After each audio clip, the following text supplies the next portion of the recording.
Hello, and welcome to the Art of Living Well podcast. I'm Stephanie May Potter, and I'm here with my co-host, Marnie Dotches-Marmette. We created the Art of Living Well podcast to empower you to live your happiest, healthiest, and most authentic life. Each week, we will bring you inspiring and motivating conversations covering health and wellness topics, including fitness, mindset, food, travel, product reviews, and strategies from a variety of experts, including our own bank of knowledge. We are excited to educate, motivate, and inspire you to change the way you perceive health and discover your art of living well. Get ready to feel inspired.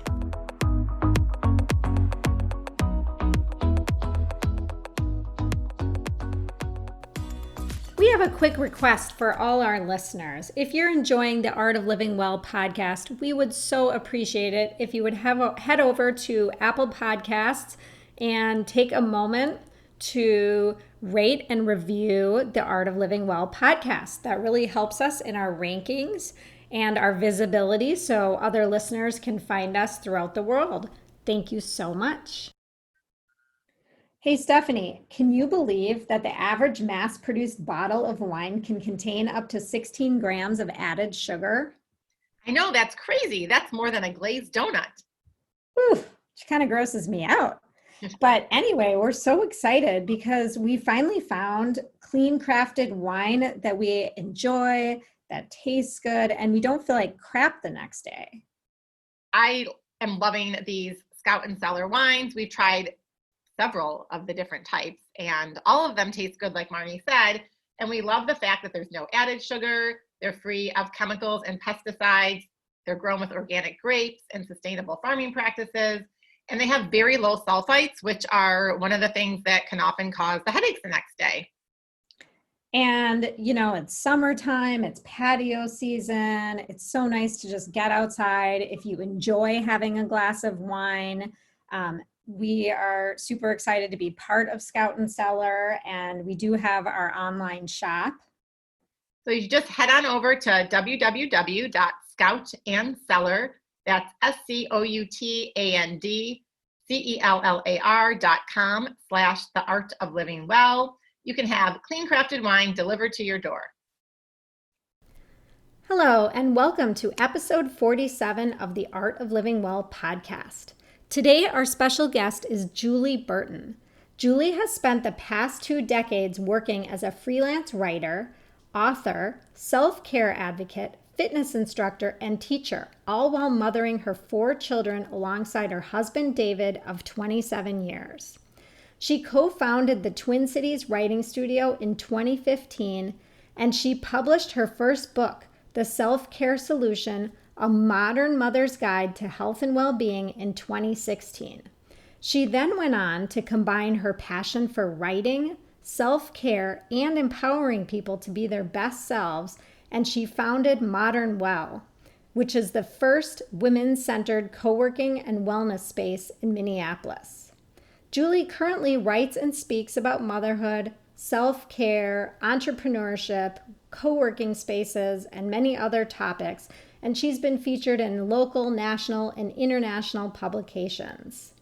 We are so excited to have Julie here today as we dive into the topic of self-care. Julie, thank you so much for being on our podcast today. We have known each other for so many years, first through our parents' friendship, then our daughter's friendship, and eventually through our own friendship. And I have loved watching you grow over all these years, from writing your book to starting ModernWell to becoming the self-care guru. And we just have so much to talk about today.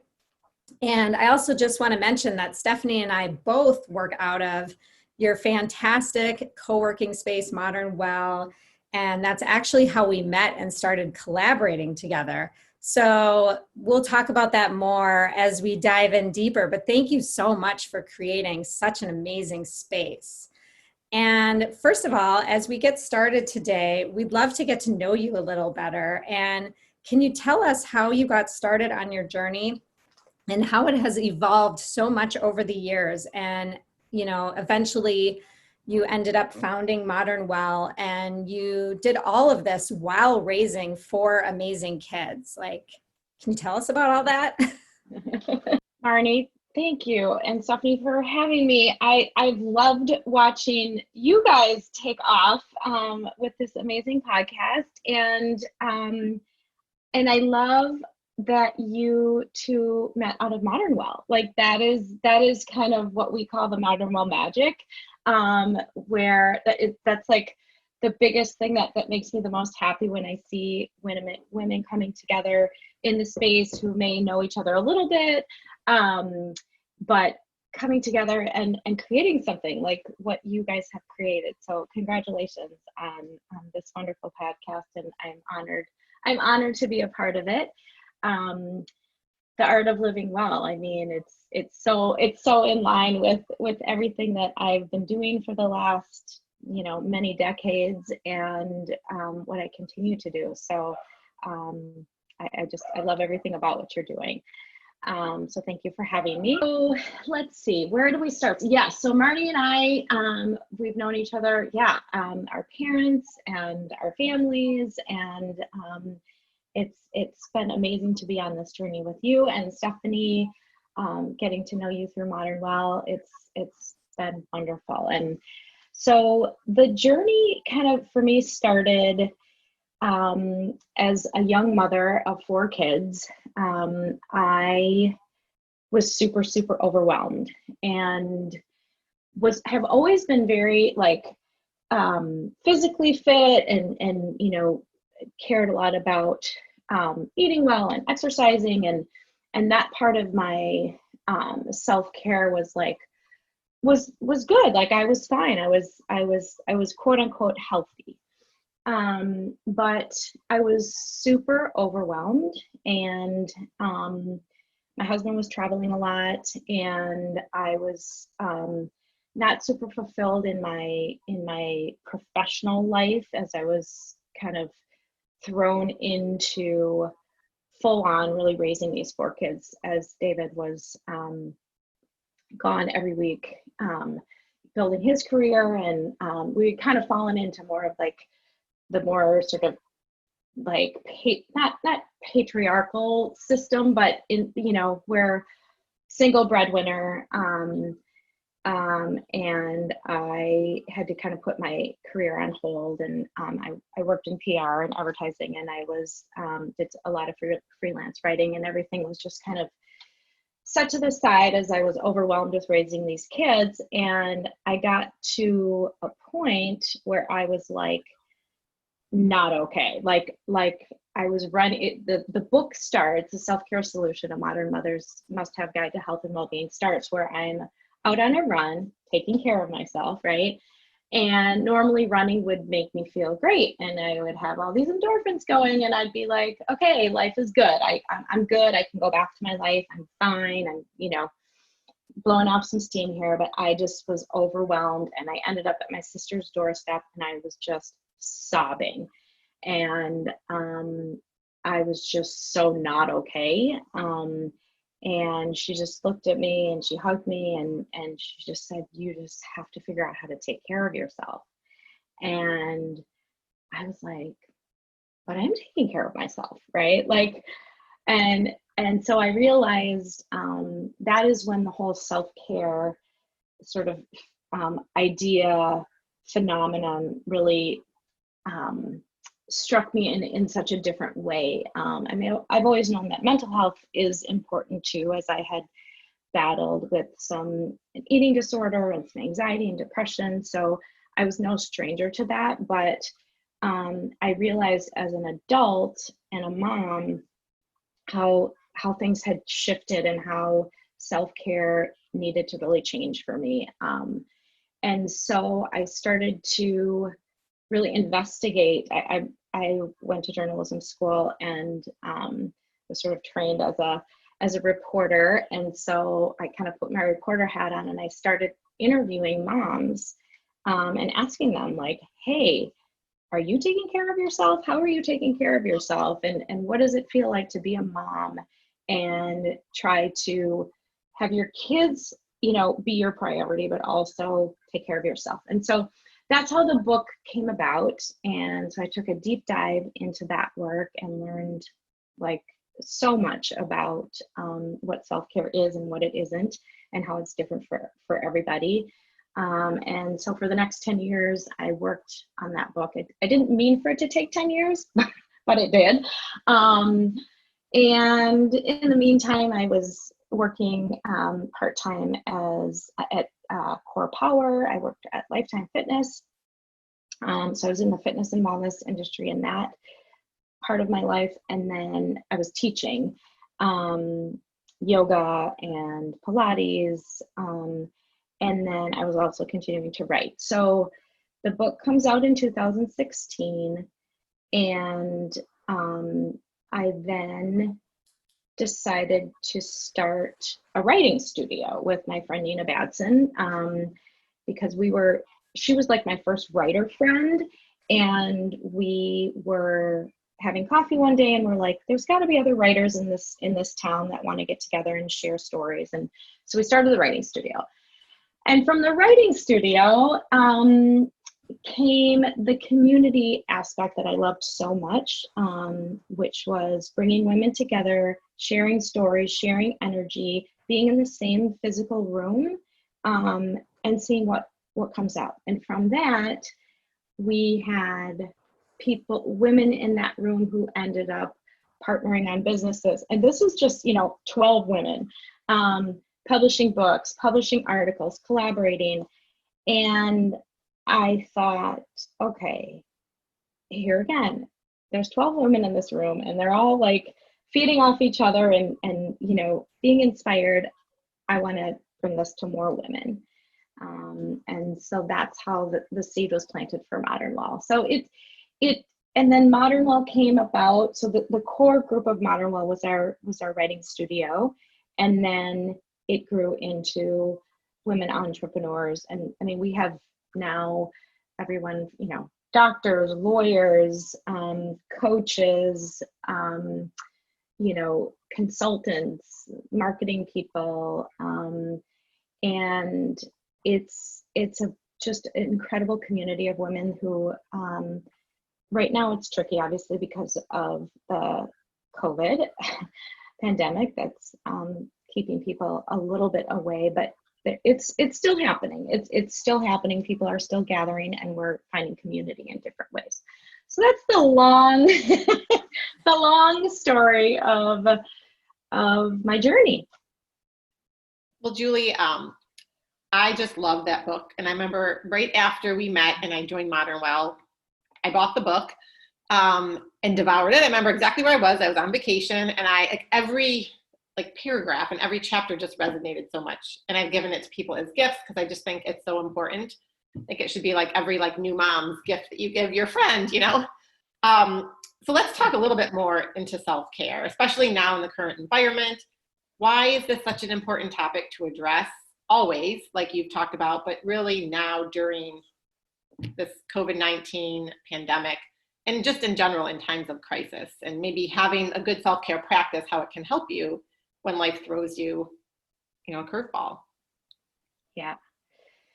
So I think to sort of unpack the whole meaning of self-care is important, because I think that self-care started out as something good, and then it became kind of a buzzword that people really almost it sort of made people recoil. And what I realized in doing this work for a long time is that there's a lot of shame around when people say self-care. And a lot of women especially go straight to shame. Oh, I don't do that. I'm bad at that. I hear that. Oh, I'm really bad at self-care. No. Okay. So right there, it's so I always like to start the conversation about self-care. What is it, right? And I think that what self-care is to you, Stephanie, or you, Marnie, could be very, very different than what it is to me. And so the act of self-care really is taking time to be quiet enough with yourself at various times, whether you're checking in with yourself once a week, once a month, on a pretty regular basis, and asking yourself, what do I need to be okay? What do I need, on a daily basis, on a weekly basis, on a monthly basis, on a yearly basis? And that is everything from, how my relationship with food, my relationship with my body, my relationship with exercise, my relationship with other people. Am I how am I feeling about my career? How am I feeling about our finances? Right? There's so many areas of that there's this sort of like self-care umbrella, and there's a lot underneath it. So I think right now, when we're in crisis, getting back to like the basics of self-care is probably the most important thing that we can do, right? So the basics of self-care, I mean, that, I kind of outline these in the book. So, what we put in our body, how we feed ourselves, how we move, how we sleep, how we find joy. I think right now, there's a lot of sort of pressure to not be joyful. I feel like there's this, there's so much happening between the pandemic and the racial tension, since the murder of George Floyd. It's like, I see it and I feel it, and and I understand. And I think, yes, we have to do some deep soul searching right now, all of us. And we have a lot of work to do in a lot of areas, but I do also think that if people, I think people also still need to give themselves permission to have fun, and, during the pandemic and during, this kind of difficult place that we're in society right now, where we know that the systemic racism is huge, and there's so much work to be done, and but so I think self-care right now, during this crisis, is best to be looked at it just going to the basics. Like, what do we need every day to be okay?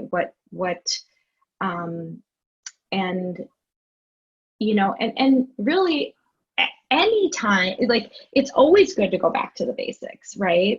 And so, yeah, I think it's tricky right now. And I worry, and I've talked to a lot of mental health professionals lately that have talked about, with this pandemic, and that the next crisis is going to be a mental health crisis. Yeah. Because we are in shock, and everybody's holding on to, and everybody's mad at each other for wearing masks, for not wearing masks, for going places, for not going places. And it's creating this, and judging each other online, and like, it's absolute insanity, right?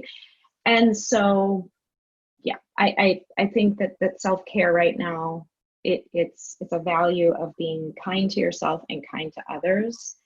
And we really need that right now. Well, and it's interesting because I even come across women, I don't know if you have in all your, self-care talks and everything, that almost wear it as a badge of honor that they're not practicing self-care, and looking down on women. Oh, you take time to go, how can you take time away from your kids to go work out or whatever it is? And I have noticed that a lot of women don't look at it as, when you take care of yourself, that you have to take care of yourself before you can truly take care of others well, right? So it's interesting that a lot of people have trouble seeing the value in that. I agree with that. In fact, before COVID hit, a reporter from the New York Times reached out to me and did an interview she was writing an article about basically whether self-care was a matter of privilege. And there's a lot of discussion about that, right? Like, who gets to go get their nails done and go to the gym? And, is that a matter of privilege?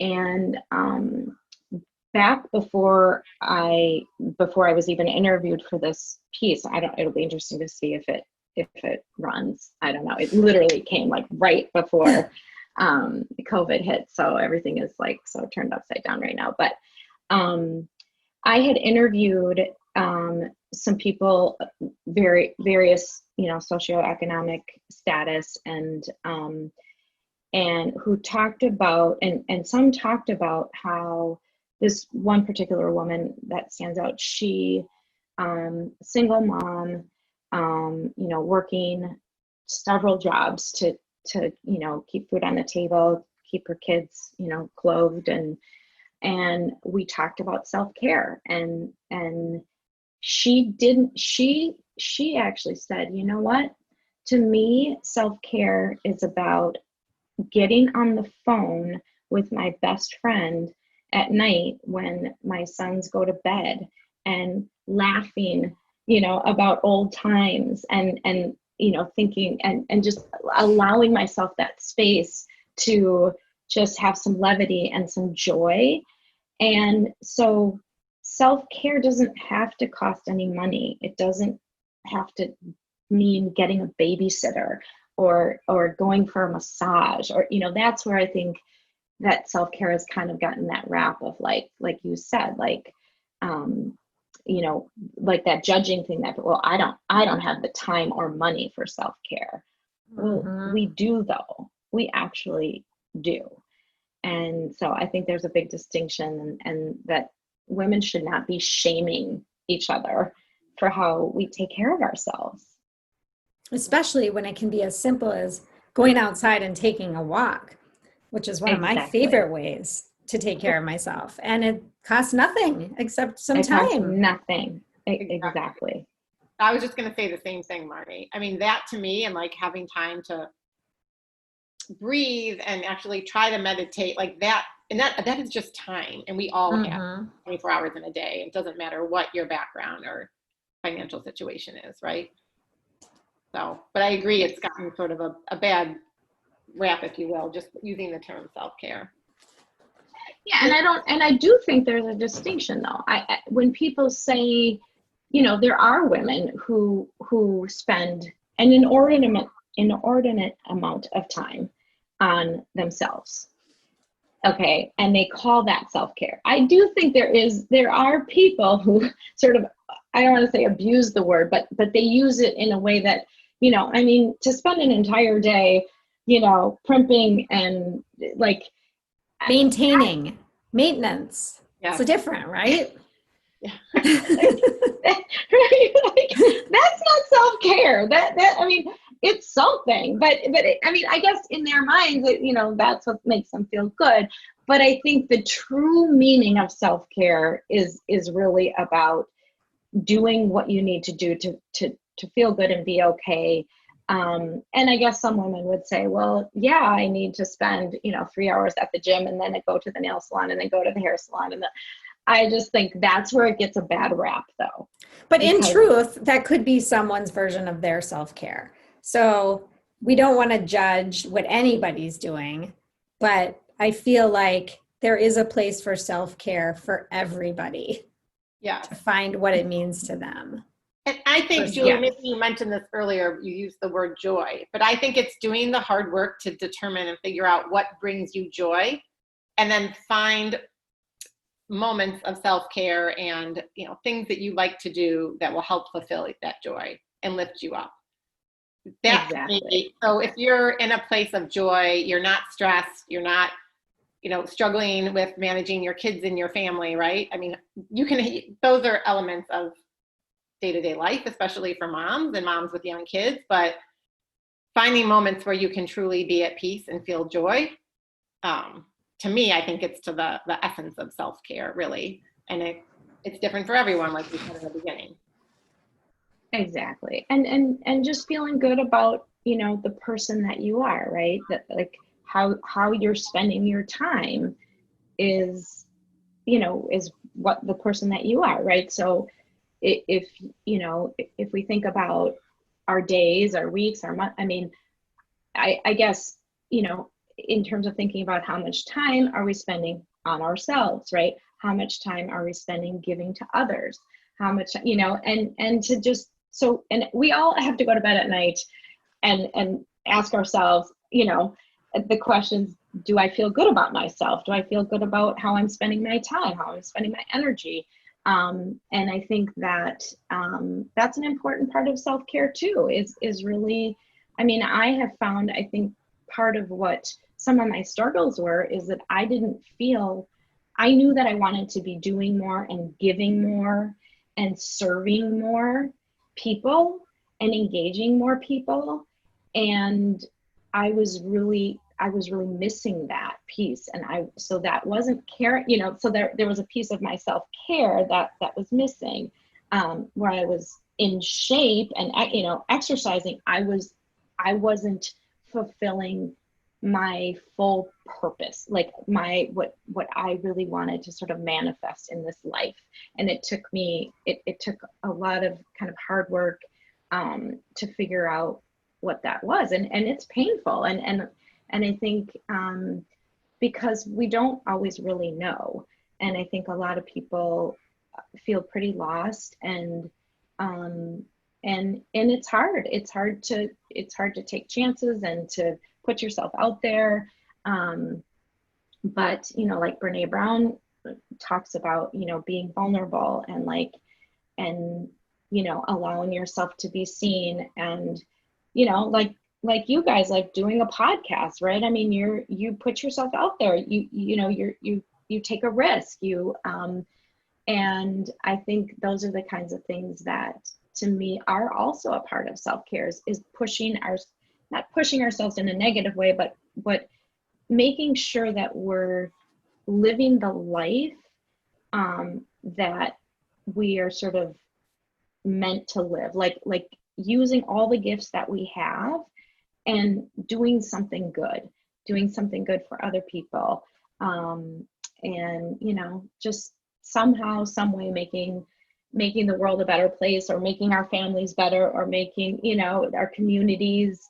And I think that, at least for me, getting really in touch with that was a huge part of self-care.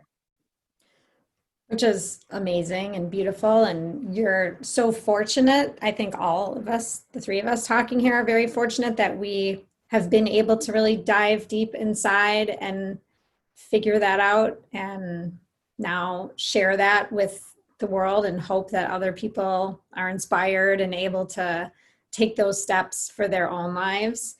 So I'm curious, Julie, you know, with everything going on during this pandemic right now, what are some like really just basic, simple tips or strategies that you would recommend our listeners do to take some simple steps for self-care, knowing that obviously self-care means something different to everybody, but maybe are there some just kind of basic bare bones things you would recommend?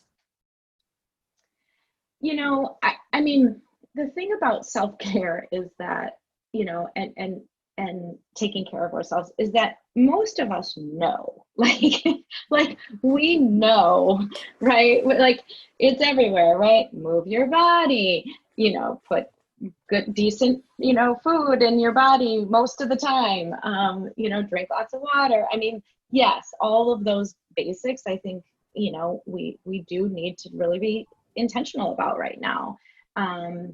And I think too, right now, I think a lot of focus around self-care needs to be around mental health right now.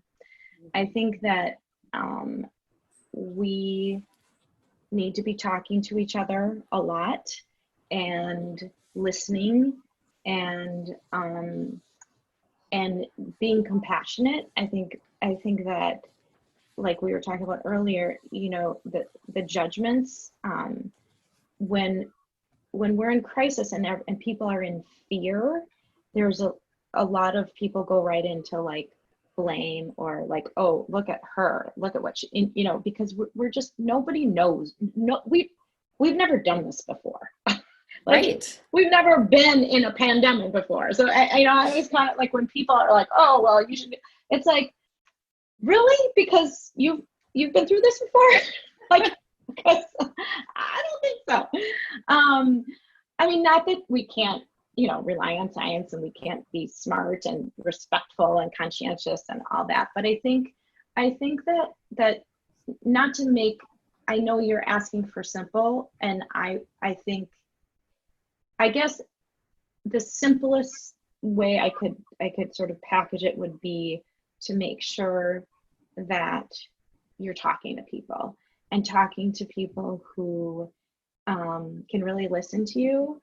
And even if you have to say, I know that this isn't the popular opinion, but this is really what I think, or really what I feel.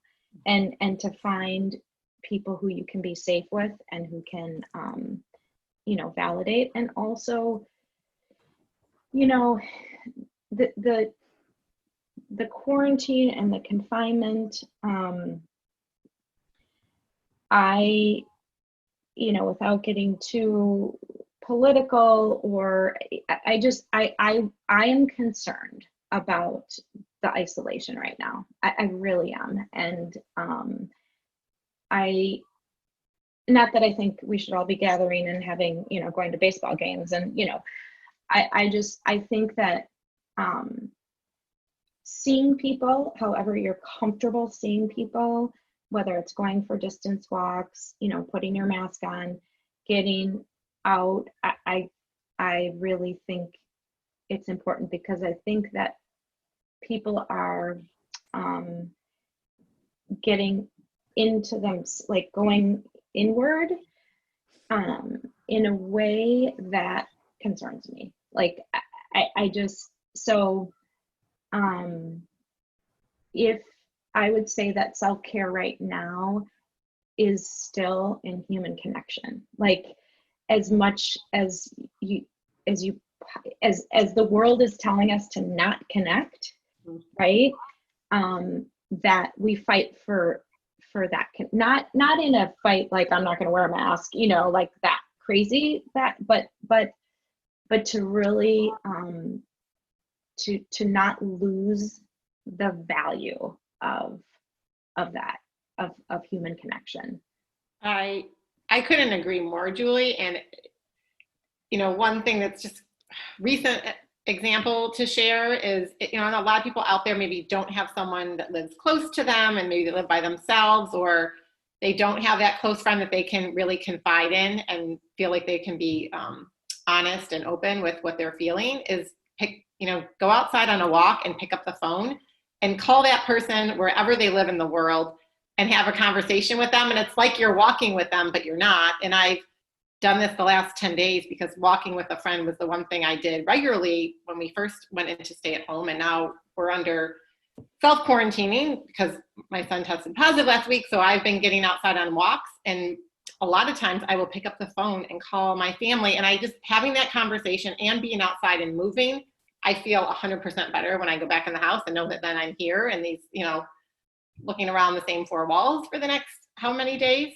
So that's just something very simple that I think almost anyone can do, right? And it doesn't cost money. And hopefully you have that person somewhere that you can pick up the phone and call. And I think that what you both said is so important and valuable. And I think adding another layer onto that is that, you know, trying not to be so judgmental, because everybody does need to take care of themselves differently, and that human connection is very important. And I think that, you know, for me, it may be having, you know, two couples in my backyard after dinner, socially distancing, but connecting face to face still. And to the next person, they'd be like, how can you have people over? So not judging people for what their comfort level is, right?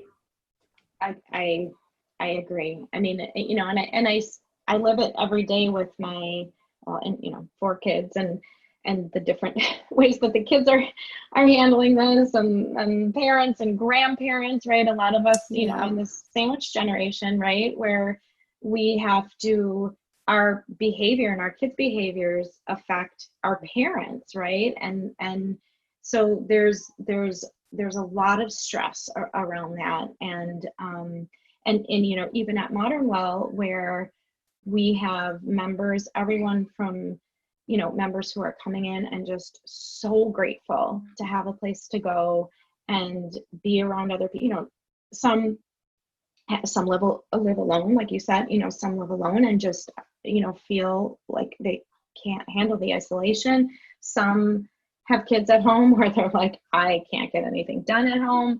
And, you know, and then we also have members who are afraid to come in. And again, to your point, Marnie, like, that's not for me to judge that. I mean, I respect where everybody is at. And so I think that we all have to give each other grace, and, you know, and even to, like, I was thinking about you, Stephanie, like walking and, you know, being in the neighborhood. Sometimes, you know, I do that too a lot, where I'll pick up the phone and, you know, call a friend, you know, California, whatever, somebody, or my mom or dad. But I also sometimes try to just go walk in my neighborhood and not be on the phone, because I've like talked to neighbors, because everybody's home, right? I've talked to neighbors who I didn't even know, you know, like, stop and let the dogs play. Like, there's something to that too, right? To just being in the present and allowing kind of that human interaction to happen, because we're all like home in our neighborhoods, and that's been kind of a nice perk. Well, and it fosters community, which I think a lot of us really need more of. And we're not as busy. We don't have to rush home from the walk. So the 20-minute walk now takes an extra 10 minutes because you stop and talk to 5 people along the way, which is great. I've loved this. I've experienced that also, which I think is great. You know, the one thing that I keep hearing coming up in different conversations with people is a lot of people are listening to the news and just hearing all the negatives out there, right? Because every day the media is flooding us with different information. We don't know what to think. And I've literally had some people recently, like, they are genuinely stressed and concerned. Like, they start doing the math in their head about this statistic and this percentage and what that means and how many deaths in my neighborhood or my community or my school based on some statistic that they hear. What can people do that really go to that very stressed, negative place? And how can they get kind of a little bit more centered and grounded? Because it is really hard right now with all the information. And the reality is, a lot of us don't even know what's accurate, right? We just don't know. Mm-hmm. So the way a lot of people don't agree with me on this, but the way I look at it is, like, we're kind of like, we're in it, right? We're rolling around in the mud of this pandemic, right? We're in it. So what I try to do is, like, just step back and step out of it a little bit, and kind of like, if we were looking, you know, like, kind of bird's eye view. And what I've read and thought about is, you know, our society, we have survived pandemics. Like, we have survived flus and smallpox, and, you know, and this can sound really maybe harsh, but I don't mean it to be harsh, but it's like, yes, people died, and good people died, and children died, and you know, and it's very horrible and sad, and yet, like, society survived, right? So we lived to see another day. And sometimes that honestly is like, so what are we most scared of? I think that's what people have to get really clear on. Am I most scared of myself dying? Okay. Am I most scared of my children dying, my parents dying, my best friend, you know, my community being wiped out? So really get clear, like, what if you just had to drill down your biggest fear, right? You know, we're gonna survive this. I mean, God willing, the 3 of us here are gonna survive this, right? our kids are, but like as a society, like we're gonna get through this. We like Renee said, we can do hard things. People are, and so I guess if we can drill down to our biggest fears and almost just look at them, just stare them down and understand that like we're not in control. Like, if you believe in God, if you, whatever you're, the universe, whatever it is, right? We can control some things, but not everything. And I have found too, like the people who are the least stressed and the most just like in the moment and are the people who are saying, you know what? Yes, I will be socially responsible. I will wear my mask. I will distance. I will, do my thing.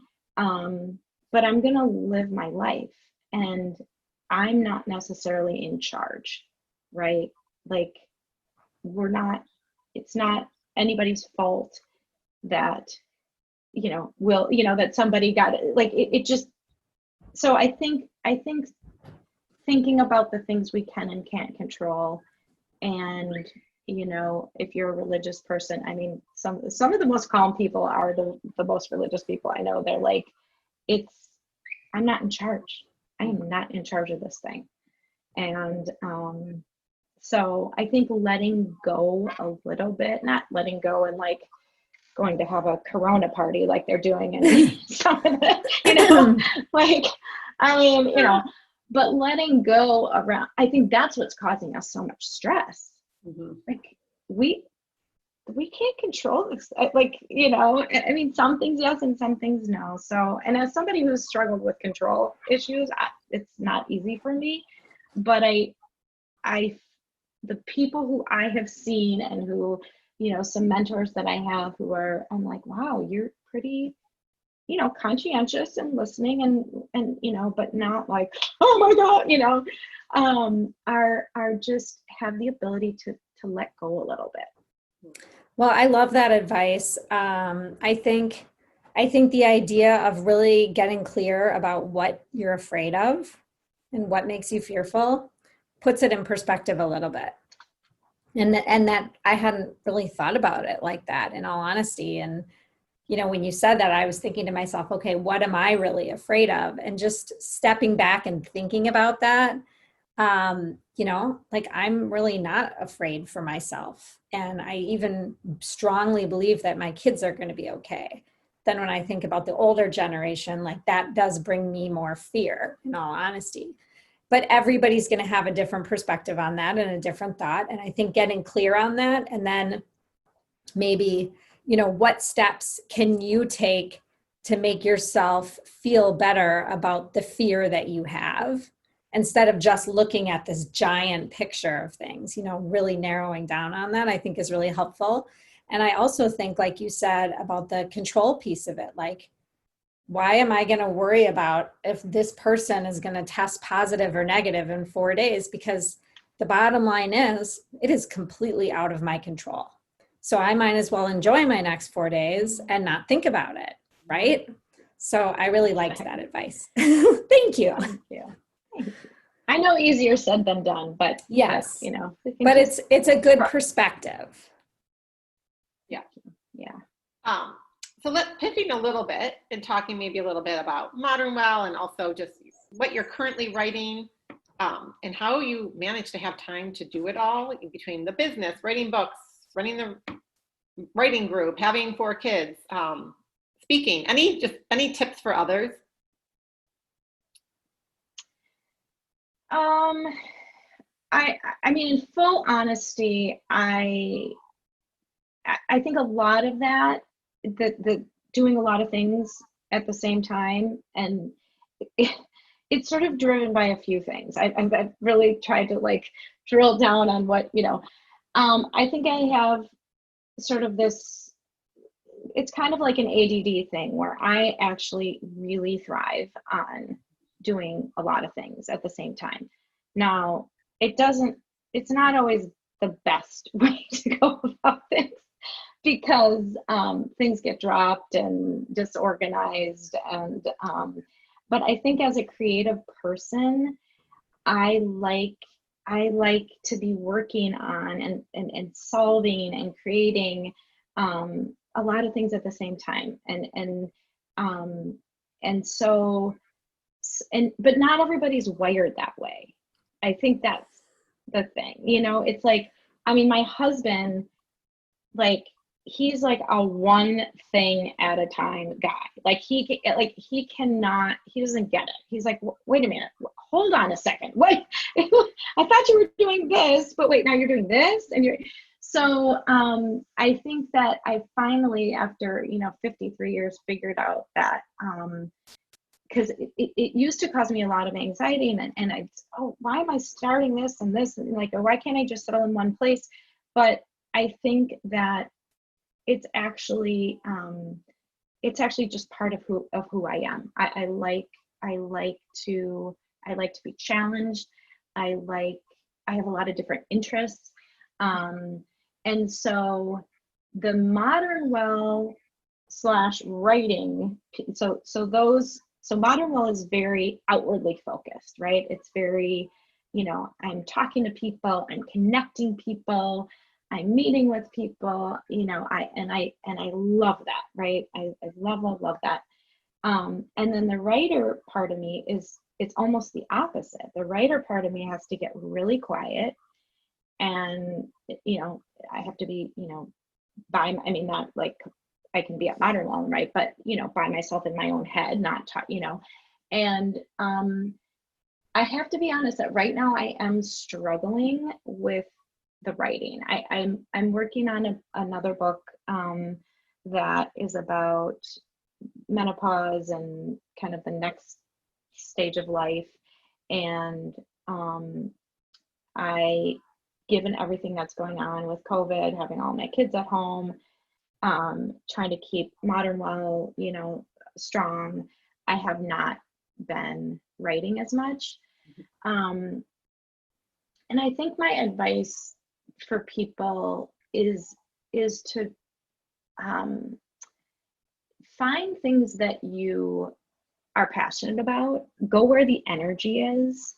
And so right now I'm honoring that the energy right now is not in the writing of this book, and I could feel bad about it, and I could, but it's with everything going on. And so I'm going to just say, okay, it'll be there. I know I will come back to it.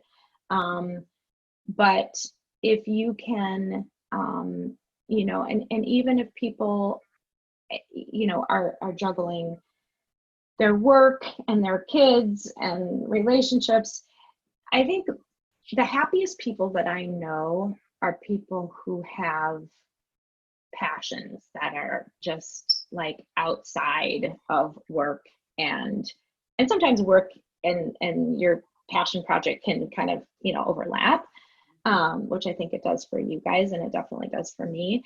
And we're really lucky that happens.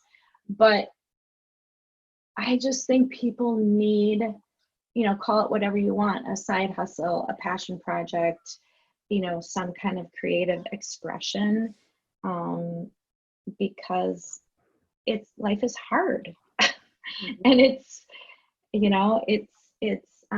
there's a lot of things that we have to do that are not fun, and that are not, like cleaning the house and, taking care of, it's working to, pay the rent and the mortgage and whatever, like some of those things are just a grind.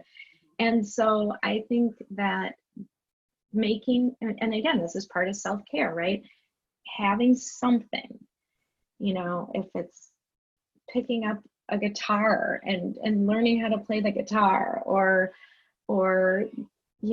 doodling in a journal, or writing poetry, even bad poetry, or like anything that can kind of get you out of your like day-to-day grind, I think is important. But for me, doing a lot of different things, it's just how I'm wired. It's not anything like special, and sometimes it causes more problems than good. But I've gotten to figure it out a little better as I've gotten older.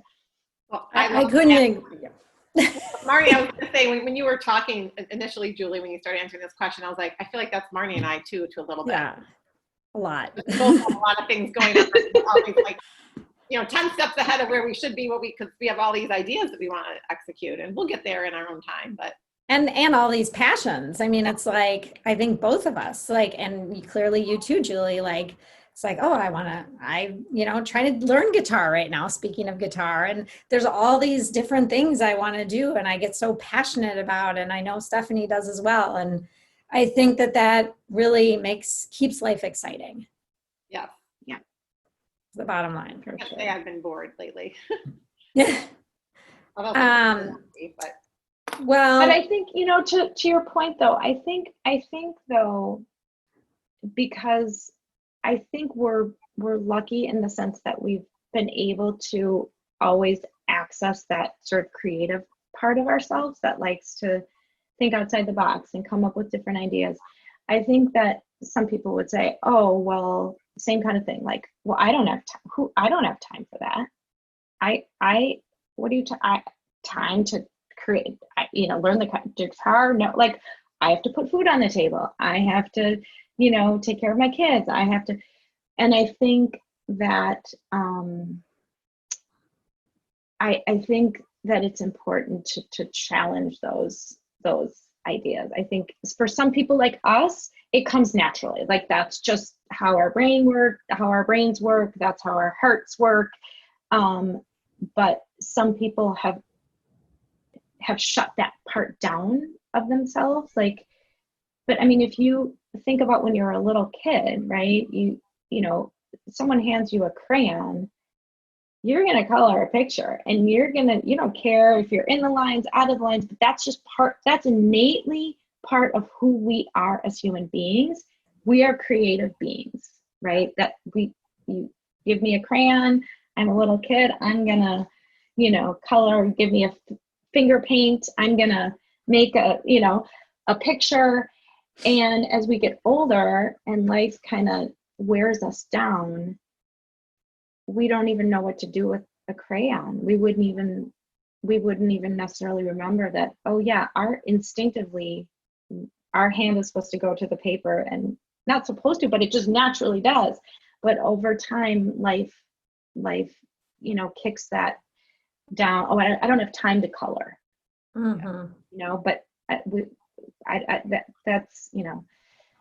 that's what privileged people do. Like, and it's like, but wait a minute, we all grabbed that crayon and did the same thing with it. Yeah. And I think, just for those out there that don't feel like they have a passion, or maybe they can't relate to some of the things we talked about, I can say for all my life up until I was 40, I was that person that was hands down, pencils down, working in an unfulfilled job that I had no passion for. And it wasn't until I was 40 and pivoted and did something different that now I feel this energy and this passion. I actually used to tell my husband, I don't have any passions. You have these passions outside of work. I don't have any. So it can happen at any age. Don't feel like if you're not there right now. And now sometimes I feel like, Marnie said, I have too many passions. I have so many things. So don't despair. And, again, it's trying to figure out, like, what made you happy when you were younger, or if you had all the time in the world, what would you do? And then try to find ways to incorporate some elements of that into your week or your month, whatever it is. And sometimes it's even about, I know a lot of people are watching a lot of TV right now. Maybe it's just in the evening, turning off the TV and finding something else that inspires you. Maybe it's listening to a podcast, maybe it's reading a book, listening to music. Like, there are so many ways to find inspiration. And I think a lot of people just want to, shut it off and go into TV land at night. But that really, and then people will say, oh, I don't have time or whatever. But maybe shave off some of the TV time and take 30 or 45 minutes to explore what a passion could be for you. That's such a good point, Marnie. That is such a good point, because I think we do. We just, when we have that moment of, like, I don't even want to call it boredom necessarily, but just sort of that empty space, we just we grab a screen, right? We just turn on Mm-hmm. a Netflix show and we, instead of like exactly what you said, just taking that time and sort of seeing, what comes up. And I mean, it's like, it can be cooking, trying a different recipe. It can be, I'm going to plant some, herbs and plant or flowers or, anything like that, that just kind of gets you out and brings you some joy. It's so important. Those are all great tips and great advice for everyone. So, Julie, as we wrap up today, one thing we like to ask all our guests is, what does the art of living well mean to you? Well, I love the art of living well. I love that title so much, and just that phrase, because I do think that living well is an art. And I think that is just such a, to our previous conversation about creativity and fluidity. I think that living well, like we said, is not the same for every person, and it's doing the dance of what living well means to you. And I feel like for me, the art of living well is really about, honoring my sort of my needs, my innermost, my spirit, my creativity, and honoring everyone else's too, right? And being open to living in this world, in this space, in this life where we can elevate ourselves and elevate each other into, and I mean, I do have this vision and dream of a much more harmonious living for all of us. And I think that we right now are in a place in history where I'm hoping and praying that more and more people can experience the art of living well, and that people who have been suffering, and people who maybe have never even had the opportunity to think about what does living well mean for me, right? Like, where there people who've are living paycheck to paycheck, living in poverty, being discriminated against, where everybody gets to ask themselves that question: what does the art of living well mean to you? And that people can have the space and the time to think about that and feel that and live their lives that way. Oh, I love that, Julie. That was so beautiful. Because you're right. And I think Marnie and I talk about this. It's a birthright. It's not a privilege to be able to feel and find your art of living well. Mm-hmm. Yeah, it is a birthright. And some, have been able to manifest it more than others. And I hope that in our lifetime that changes. And I love how you say that not only do you want to honor your own needs, but you want to honor everybody else's needs. That was beautiful. Yes, it was. Well, Marnie and I can't wait to come back to ModernWell. Yes. I can't wait for you to come back. We might miss not be you. until fall, but I'm excited to come back. Yes, it's just That's truly okay. such a happy place and a special place. And I miss it, especially right now, trying to navigate and work from home with everyone around. So we will appreciate it even more. Thank you. It has definitely saved me when 6 of us were living and working from home. 2 adult children come, home from New York and Chicago. I was like, I'm going to work. Like, oh, thank you. Yeah. So, well, great day, Julie. Yes, thank you for coming on the show. Thanks so much. Thanks for doing this work, you guys. I'm grateful that you're doing this and grateful to be a part of it. So thank you. You're welcome. Bye-bye. Bye. Bye. We are so excited that we created these fabulous new products for our listeners to support our podcast. Yeah, we have 2 new recipe books, and one is curated for families. So there's lots of family-friendly recipes that both kids and adults will love. I've made these recipes for my family and everyone enjoys them. And then we have a second recipe book for those that want plant-based foods, and maybe you're already eating vegan, or maybe you're just trying to incorporate more vegetables and plants into your diet. They both have shopping lists, and they're made with ingredients that you can find at almost any grocery store. You don't need to go to like a specialty store to find these ingredients.